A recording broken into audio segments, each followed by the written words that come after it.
Hello friends. तो अब तक के सेगमेंट में हमने देखा इटली और जर्मनी का यूनिफिकेशन। तो जब हम लोग इटली और जर्मनी का यूनिफिकेशन देख रहे थे तो हम लोगों ने एक चीज़ नोटिस की थी कि इटली और जर्मनी बहुत सारे पॉलिटिकल फ्रेगमेंटेशन में डिवाइडेड थे, बट फिर भी उनके अंदर कुछ ना कुछ कॉज ऐसा था जो उनको यूनाइट करने के लिए प्रमोट कर रहा था। बट आज जो हम लोग केस देख रहे हैं, जो कि यूनाइटेड किंगडम का केस है, इसके अंदर हम लोग देख रहे हैं कि यूनाइटेड किंगडम जो है वो यूरोप कॉन्टिनेंट में तो है, बट फिर भी वो यूरोप कॉन्टिनेंट से अलग है। क्यों? क्योंकि वो एक आइलैंड है। तो ये एक आइलैंड है जिसको हम लोग ब्रिटिश आइल्स कहते हैं।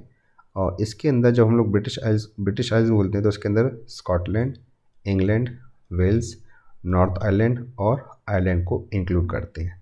बट जब हम लोग यूनाइटेड किंगडम बोलते हैं तो यूनाइटेड किंगडम में सिर्फ स्कॉटलैंड, इंग्लैंड, वेल्स और नॉर्थ आयरलैंड को इंक्लूड करते हैं, आयरलैंड को इंक्लूड नहीं करते हैं। मतलब पूरा का पूरा जो आयरलैंड है उसका नदर्न पार्ट ही यूनाइटेड किंगडम का पार्ट है। ओके। और फिर जब हम लोग बात करते हैं ग्रेट ब्रिटेन का ना, तो ग्रेट ब्रिटेन में फिर हम ये नॉर्थ आयरलैंड को भी इंक्लूड नहीं करते हैं, यानी सिर्फ स्कॉटलैंड, इंग्लैंड और वेल्स को ही इंक्लूड करते हैं। ओके। तो ये हम लोग उनको माइंड में रखना पड़ेगा जब भी हम लोग ब्रिटेन का केस पढ़ेंगे।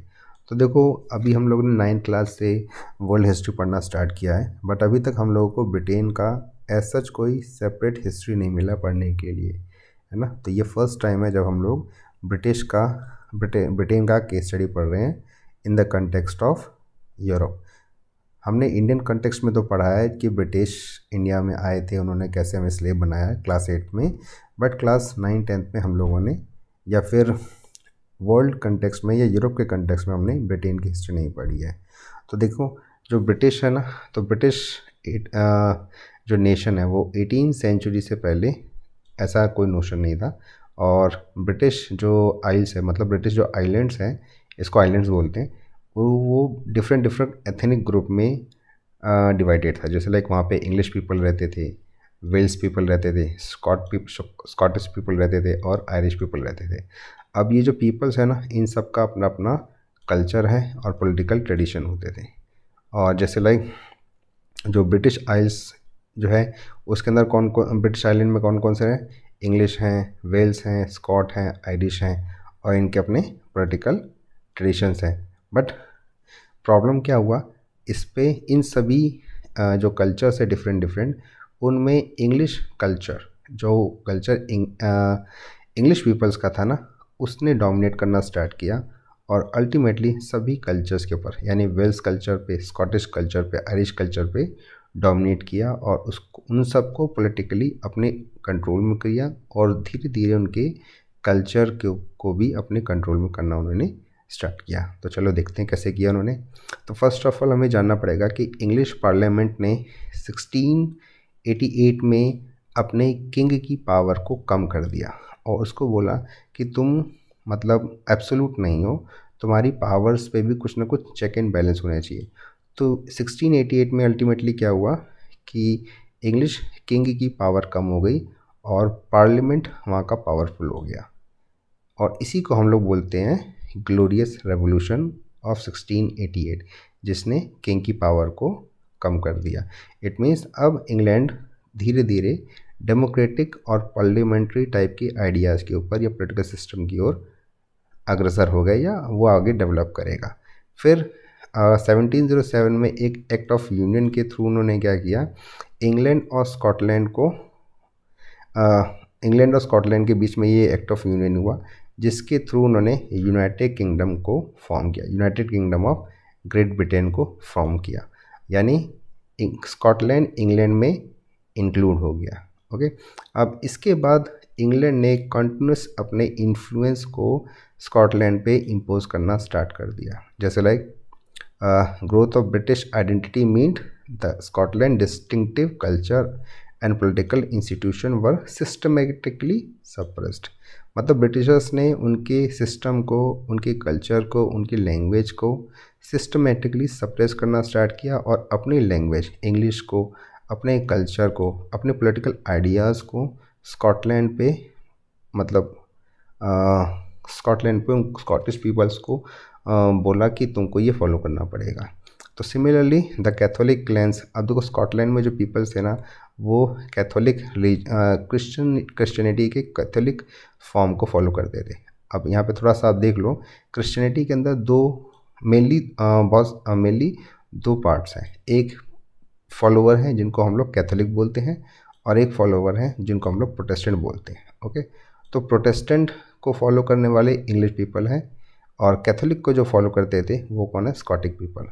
बट अभी अल्टीमेटली क्या है कि इंग्लिश पीपल स्कॉटिश पीपल पे डोमिनेट कर रहे हैं, तो इसीलिए वो चाह रहे हैं कि वो अपने कैथोलिक रिलीजन को, क्रिश्चियनिटी का जो फॉर्म है उसको छोड़ के प्रोटेस्टेंट फॉर्म को फॉलो करें, है ना। तो ये चीज़, तो Catholic clans that inhabited by Scottish Highland suffer terrible repression whenever they attempted to assert their independence. तो जब जब स्कॉटिश पीपल्स ने जो हाईलैंड पे रहते थे उन्होंने अपनी फ्रीडम को लेना चाहा या ब्रिटिशर्स के अगेंस्ट या इंग्लिश पीपल के अगेंस्ट अपनी इंडिपेंडेंस को लेने के लिए स्ट्रगल करना चाहा, तो उसको बहुत ही ब्रूटली उन्होंने सप्रेस किया।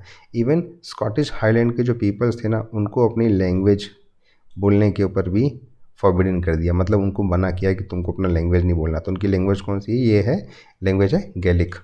और इवन वो लोग अपने नेशनल ड्रेसेस को नहीं पहन सकते थे।